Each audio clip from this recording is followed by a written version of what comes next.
everyone. This is Nicole Reisdorfer, Senior Manager of Marketing at QCS Purchasing Cooperative, and welcome to the QCS 360 podcast. Today we have QCS Category Leader Phil Eades with us to give an overview of the ingredients program and a deeper dive into sweetener. The food and beverage industry has been impacted by many challenges in the last couple of years, including continued supply chain disruptions and inflation. So this program is very important to the QCS community. Good afternoon, Phil, and thank you for joining me today. Hi, Nicole. Glad to be here. Phil, why don't you tell us a little bit about yourself and your background with the ingredients in the food and beverage industry?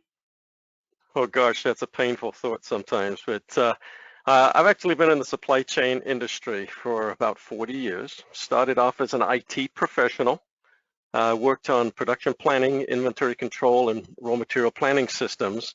That kind of gave me a good theoretical understanding, but about 4 years into that, I decided to actually jump into the purchasing professional world.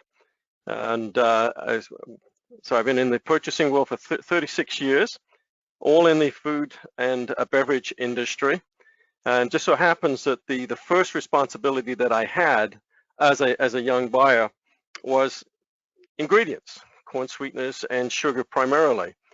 And as I continue to grow through organizations, seem to follow me wherever I went, and I've participated in the ingredients and sweetener areas for all of my career. So I have a great foundation, and hopefully been able to leverage that for QCS and their members. Absolutely. As the category leader of the ingredients program, your focus has been primarily on sweeteners and citric acids. Can you give us an overview of these programs and what they encompass? Sure. Corn sweeteners is a national program, and the main part of our program is a toll agreement that we have in place, and we essentially buy the corn. We hedge the corn using all the different kinds of financial derivatives that are available. Processors process that, and we also manage any what they call the co-product credits coming back from the sale of oil, feed, and meal through that processing of the corn. In terms of relationship with the members, on an annual basis, we provide a max invoice price for the year. So you're capped, you understand what your top line potential would be. And then through rebates, which we have set up quarterly on a guaranteed basis, and then annually on an opportunity basis if we were able to gain some hedging gains, financial gains. So those would go all back to the members. On the sugar, that's a national program too, but it's more regional. Most of the sugar suppliers are dotted around the country, and we work with all the major players and leverage both liquid and dry supply for our members. We talk with all the players and use that knowledge to hit the market from a timing perspective, and also as there are internal dynamics within the market, take advantage of those as well. Citric acid is also a national program. We partner directly with two major North American manufacturers. We deal primarily in truckload quantities. We can go down to half truckload if need be. And pallet load quantities really aren't a good fit for this program, but we do have good partners under the QCS umbrella that are able to meet that need as well. Contracts for corn sweetener in 2023 will be upon us soon, and I know sugar contracting is underway. What should members be aware of, and how can they join the program? Thanks, Nicole. Yes, sugar. Let's start with sugar. Currently, on the 2022 market for sugar is very, very tight. And I would suggest if you don't have coverage for the rest of the year, or you've got gaps in your coverage, reach out quickly and we'll see what we can do to help you. There is a potential squeeze going to happen in the September-October timeframe, really because there's going to be a very late beet harvest, which will kind of reduce the amount of potential sugar that's available to cover the 22 market. Looking to 2023, as you mentioned, that the coverage is starting, or contracting's well underway. This is there's still probably a couple months yet of work to put business to bed. So if you are looking for 2023 coverage, again, reach out, and I'll be reaching out to some of those members as well that we may not have actually covered at this point. And we'll obviously put the right combination of suppliers together for an opportunity to bring the right numbers for you. Corn sweetener, this 2023 is looking kind of ugly, to be quite frank, from a dynamic standpoint, but we probably won't see the market evolve until the corn crop is known, which will probably be in the September timeframe.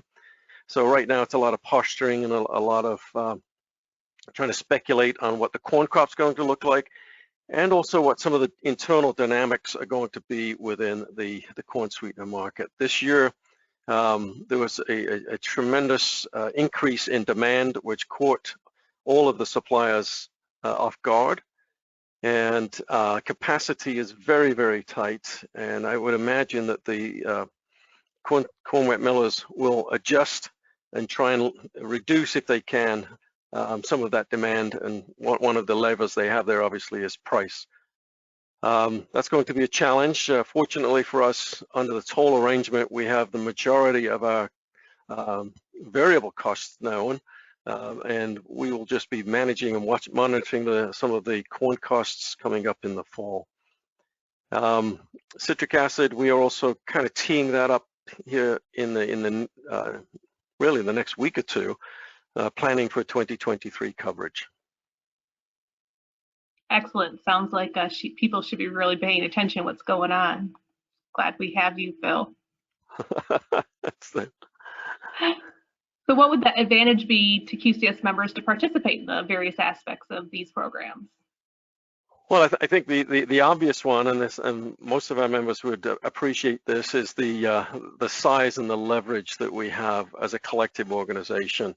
In all of these business industries, sugar, corn sweetener, citric acid, we are one of the largest buyers.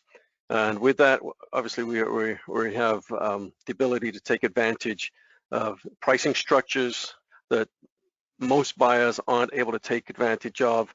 And also from a supply perspective, although this has been a very tough year across the board, both on sugars and corn sweeteners, our suppliers do prioritize QCS members, and we do our best to keep as many of the gaps covered as we can that emerge.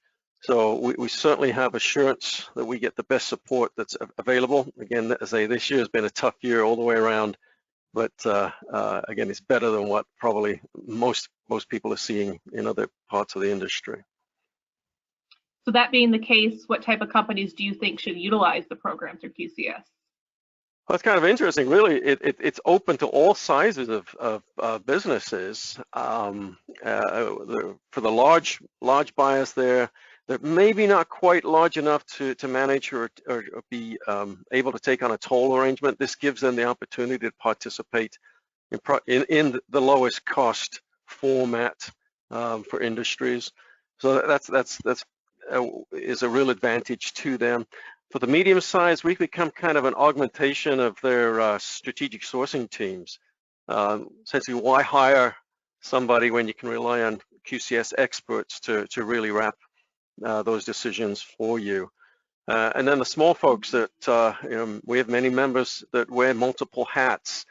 It's a great opportunity for them to really get the pricing and support of the big guys. So really, it's advantageous for everybody to participate and kind of encourage people to really jump on board and become part of the programs. That's good to know. Hopefully, people are listening and taking that advice. So, can you give us a few examples of the different aspects of the ingredient program and how has it helped QCS members in finding products or cutting prices? Yeah, I think I'll take it down a slightly different path than we maybe talked. Some of the advantages of being in the program, again, we are able to get the attention of a lot more of the folks within the supplier network. And R&D, for example, a lot of opportunity to take advantage of research and development and some of the analytical capabilities within our staff, or within the supplier staff. And that has paid dividends for some of our members that have come out with new products or are looking at market penetration for new products and want to get another view. We've also seen a lot of activity more in the specialty areas, particularly in sugar, where we're heavily focused on liquid sucrose, and we still do a large amount of business in liquid sucrose, but we've migrated into the dry sugars and seen a lot of growth in organic sugar as well. And so it's kind of opened up new areas of participation. And again, putting our leverage in those marketplaces has helped members get the products they're looking for. I know you touched on it a little bit earlier, but what insights can you give the listeners of the podcast as to what the next few months in any of the ingredients categories could look like? Yeah, it's going to be a tough few months here. Definitely, market inflation is prevalent. Sugar, we've already seen that happening. Sugar, corn sweeteners is probably going to see some inflation, a lot of inflation. I think the other component there, particularly on corn sweeteners, is the need for detailed information. In the past, we've been kind of loose with our requirements that we passed on to suppliers. They've had the capacity to be able to flex. Looking forward, because they're out of capacity, they're going to be looking for forecasts on a monthly basis by plant, and they're going to be holding us pretty tight to those forecasts, and that's going to be a challenge. I'm preparing for those current members that are participating in the program, kind of a spreadsheet or some kind of information sheet that will be asking for that detail. That is going to be a challenge, and I appreciate any help or support that you can give me in getting the right numbers in advance. Good to know. Are there any other parts of the ingredients program that you're working on that QCS members should be aware of? Yeah, I would like to make a quick plug for the cream or the dairy segment that we are starting to evolve into.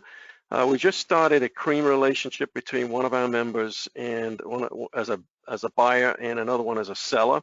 We are looking to expand upon that. We don't want to move too fast. It's a complex world, and we want to make sure we have the right partnerships in place. But we do encourage any of our members that are both buyers or sellers to talk to us and see how we can fit that into maybe the next phases of that evolution. It's kind of an exciting path that we're kind of evolving here. That is great to be evolving. So to get in contact with Phil Eades, email QCS at info@qcspurchasing.com. If members are looking for additional ingredients programs, we do have those available through our program management managers. So please reach out and ask for details. Phil, thanks for joining me today. Absolutely, it's my pleasure. Your information in the QCS community is just so valuable. With the constant challenges in the market, your program is key to so many of the QCS members. If you have any questions for Phil, please reach out to QCS Purchasing, and make sure to connect to QCS on our LinkedIn page to learn more about our programs and keep up to date with what matters to you most. Thanks, everyone. Thank you so much.